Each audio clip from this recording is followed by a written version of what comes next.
میرے دادا حضرت شاہ صوفی غلام محمد صاحب رحمۃ اللہ علیہ، حضرت کے پاس ایک جوڑا آیا، ان لوگوں نے حضرت سے شکایت کی، بیوی نے کہا حضرت انہوں میری بات نہیں سنتے، شوہر نے کہا حضرت انہوں میری بات نہیں سنتے۔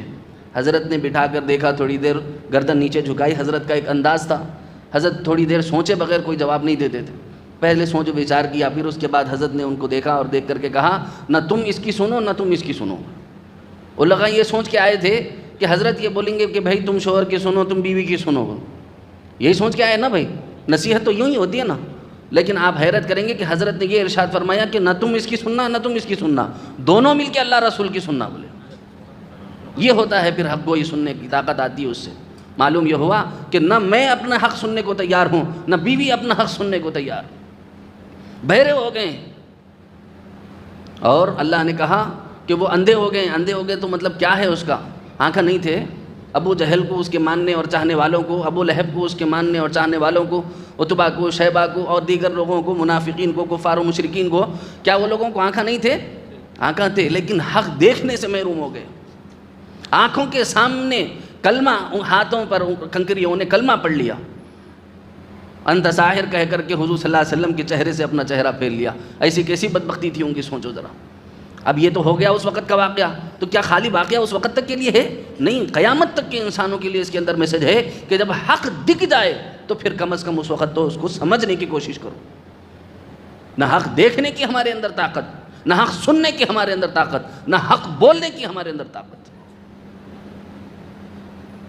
اللہ نے ان کے بارے میں کیا کہا؟ اللہ نے قرآن مجید میں فرمایا پھر یہ لوگ اپنے مقام پر واپس نہیں ہو سکتے۔ اللہ نے کہا، یاد رکھو یہ میں نہیں بول رہا ہوں، کریٹر نے کہا ہے، ہمارے بنانے والے مالک نے کہا ہے، خالق نے کہا ہے، ہمارے سرشٹی رچیتا نے کہا ہے، کائنات کے بنانے والے مالک نے کہا، پالنہار نے کہا۔ ان کو معلوم ہے ہم ان کی بنائی ہوئی مخلوق ہے، ان کو معلوم ہمارا ہر کل پرزا ان کو معلوم ہے۔ وہ یہ کہہ رہے ہیں کہ اس حالت میں پھر واپسی ممکن نہیں ہے۔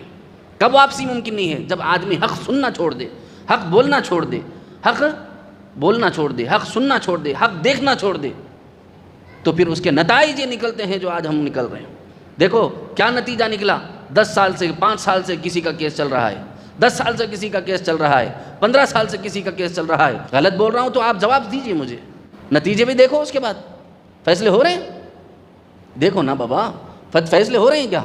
جاؤ جا کر ذرا آپ کبھی کورٹوں کے باہر کھڑے ہو جاؤ، لوگوں کے رونے سنو، ان کی تکلیفیں سنو، ان کی آہیں اور سسکیاں سنو، ان کی پریشانیوں اور تکلیفیں اور دکھ سنو، اللہ کی قسم آپ کے جگر پھٹ جائیں گے، پریشان ہوں گے آپ۔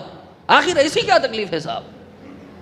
دیکھو جاؤ کورٹوں کے باہر کھڑے ہو جاؤ، کبھی ریسرچ بھی کرو، کبھی تحقیق بھی کرو۔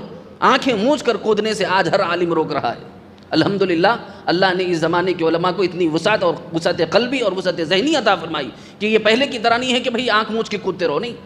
آج کا عالم کہتا ہے بھئی پہلے دیکھو پھر یقین کرو، جاؤ جا کر کے تحقیق کرو، ریسرچ کرو، پتہ چلے گا کہ 20 برس سے لڑ رہے ہیں ماں باپ، غریب ماں باپ، رکشہ چلا چلا کر کے فیس بھر رہے ہیں، برسوں سے ہزاروں نہیں لاکھوں نہیں کروڑوں لوگ ترس رہے ہیں، قسمہ برسی کا شکار، پریشانی کا شکار، تنگی کا شکار، حالات کا شکار، اور دن بھر محنت کر رہے ہیں اور رات میں لے جا کر کے پیسہ ان کو دے رہے ہیں، فیس بھر رہے ہیں تاکہ دوسرے دن پھر کورٹ جا سکے، انصاف مل سکے۔ And of the day, and of the result, ہزاروں کے کیسوں میں میں نے یہ دیکھا ہے، لاکھوں کے کیسوں میں میں نے یہ دیکھا ہے، اپنی آنکھوں سے میں نے دیکھا ہے، اور دیکھ اللہ تعالیٰ کب تک دکھائیں گے پتہ نہیں، لیکن میں نے ہزاروں نہیں لاکھوں کیسز میں نے ایسا دیکھا کہ and of the day, and of the result ایک جملہ ان کا ہوتا ہے، باہر کمپرومائز کر لے گا جی، یہ نہیں ہے جملہ تو پھر آپ آ کے مجھے بولنا، پھر پیسے دیے سو کیا، پھر کوٹا کرے سو کیا، پھر تاریخاں گئے سو کیا، پھر جو تکلیف اٹھائے سو کیا، نہ دن دیکھے، نہ رات دیکھے، نہ سرما دیکھے، نہ گرما دیکھے، نہ بخار دیکھے، نہ نزلہ دیکھے، نہ زکام دیکھے، نہ جو ہے جسم کا درد دیکھے، نہ تکلیف دیکھے، نہ پریشانی دیکھے، صبح میں رکشہ چلائے، رات میں گاڑی چلائے، اولا چلائے، اوبر چلائے، فلان چلائے، گاڑی کرے، محنت کرے، پسینہ بہا کے پیسہ بھرے، 10 سال سے پیسہ بھر رہے ہیں، 10 سال کے بعد نتیجے کے طور پر وکیل اور جج یہ سناتا ہے جا کے باہر فیصلہ کر لے گا جی، جب باہر فیصلہ کرنا ہی تھا تو پھر جو ہے اندر آنے کا مطلب ہی کیا تھا؟ ہزاروں گھر اس انتظار میں ہیں کہ ان کو انصاف ملے گا۔ عزیزو، یہ دراصل نتیجہ ہے، اور میں آپ کو بتا دوں یہ ڈاٹا ہے، میں اپنی طرف سے نہیں بول رہا ہوں، یہ ڈاٹا ہے میرے پاس۔ میں اپنی طرف سے نہیں بول رہا ہوں، 70% مسلم لوگ مرد و خواتین کوٹوں کچہریوں کے باہر، کوٹوں کچہریوں کے باہر مسلمانوں مرد و خواتین. کیوں؟ کیونکہ ان کو اللہ کی بات پسند نہیں، ان کو رسول اللہ کی بات پسند نہیں، ان کو انصاف اور عدل کی بات پسند نہیں، حق گوئی سننا نہیں چاہتے. اللہ کے کلام پر یقین کرنا ہمارے بس کی بات نہ رہی، رسول اللہ کی بات پر یقین کرنا ہمارے بس کی بات نہ رہی، حق بات سننا ہمارے جو ہے اندرون کی طاقت کی بات نہ رہی، حق بات بولنا ہمارے اندرون کی طاقت کی بات نہ رہی، حق بات دیکھنا ہمارے اندرون کے اندر اتنی طاقت نہ رہی. یہ جس کے نتیجے میں آج گھروں کی جو بربادی جو اتری ہوئی ہے وہ اس وجہ سے اتری ہوئی ہے.